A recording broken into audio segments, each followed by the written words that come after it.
welcome back. This is chapter 17 of Charlotte's Web, Uncle. They're now at the fair. Let's see what goes on as soon as this guy goes dry.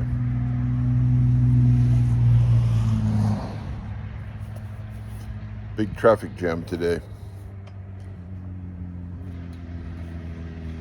Nope, here comes another one.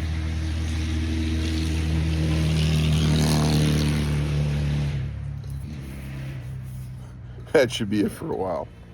Anyway, Uncle. When they pulled into the fairgrounds, they could hear music and see the Ferris wheel turning in the sky.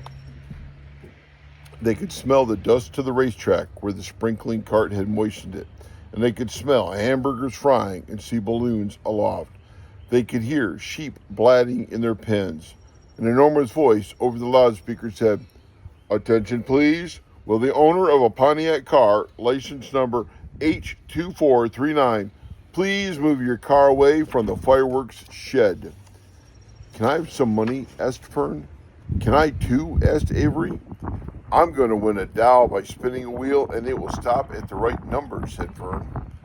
"I'm going to steer a jet plane and make it bump into another one." "Can I have a balloon?" asked Fern. "Can I have a frozen custard and a cheeseburger and some raspberry soda pop?" asked Avery. "You children, be quiet till we get the pig unloaded," said Mrs. Arabelle. "Let's let the children go out by themselves," suggested Mr. Arabelle. "The fair only comes once a year." Mr. Arabelle gave Fern 2 quarters and 2 dimes. He gave Avery 5 dimes and 4 nickels. "Now, run along," he said, "and remember, the money has to last all day. Don't spend it all in the first few minutes, and be back here at the truck at noontime so we can all have lunch together. And don't eat a lot of stuff that's going to make you sick to your stomach. And if you go onto those swings," said Mrs. Arabelle, "you hang on tight. You hang on very tight. You hear me?" "And don't get lost," said Mrs. Zuckerman. "And don't get dirty." "Don't get overheated," said their mother. "Watch out for pickpockets," cautioned their father. "And don't cross the racetrack when the horses are coming," cried Mrs. Zuckerman.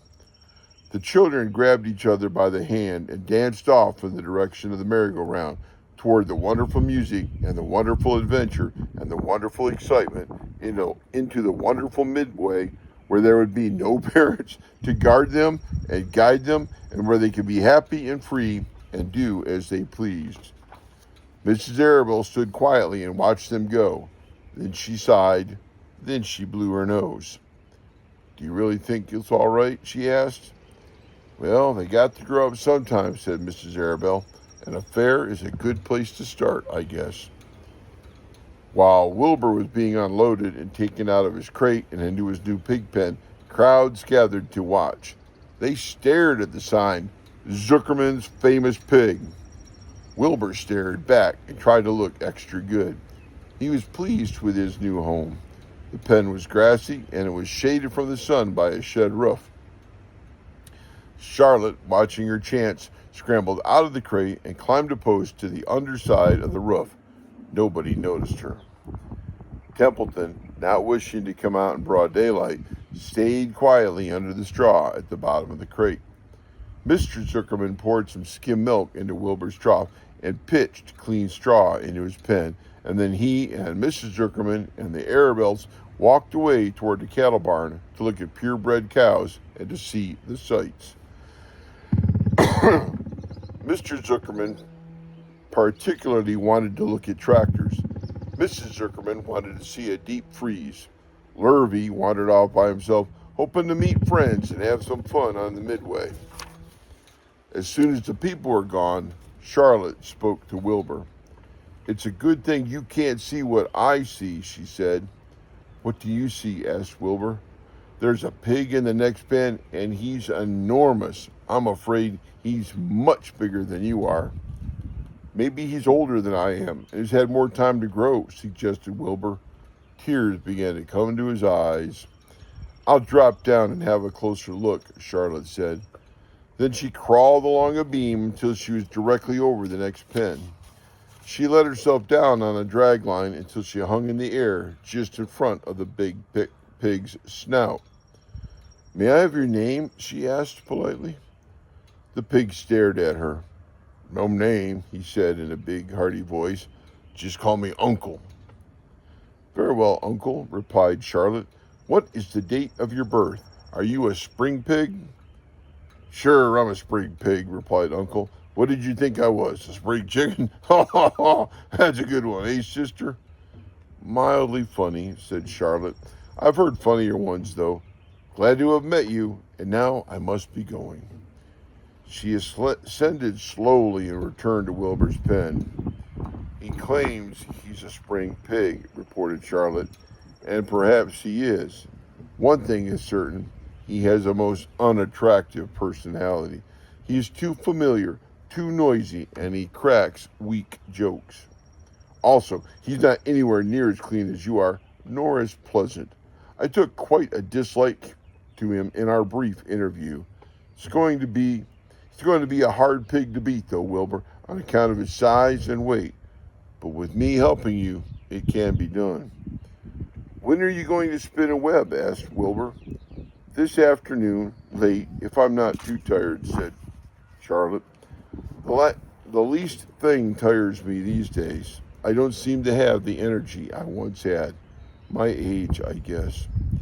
Wilbur looked at his friend. She looked rather swollen, and she seemed listless. "I'm sorry to hear that you're feeling poorly, Charlotte," he said. "Perhaps if you spin a web and catch a couple flies, you'll feel better." "Perhaps," she said wearily. "But I feel like the end of a long day." Clinging upside down to the ceiling, she settled down for a nap, leaving Wilbur very much worried. All evening, people wandered past Wilbur's pen. Dozens and dozens of strangers stopped to stare at him and admire his silky white coat, his curly tail, his kind and radiant expression. Then they would move on to the next pen where the bigger pig lay. Wilbur heard several people make favorable remarks about Uncle's great size. He couldn't help overhearing these remarks, and he couldn't help worrying. And now, with Charlotte not feeling well, he thought, "Oh dear."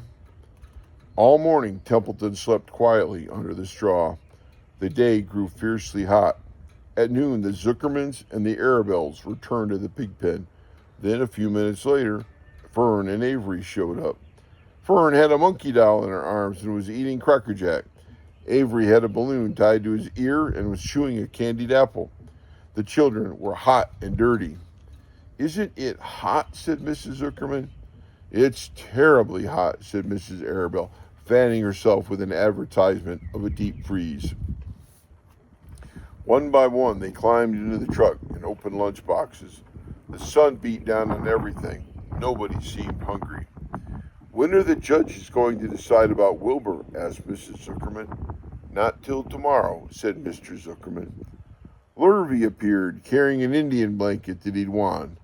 "That's just what we need," said Avery. "A blanket."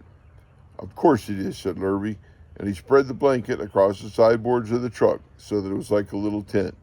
The children sat in the shade under the blanket and felt better. After lunch, they stretched out and fell asleep. And that was chapter 17.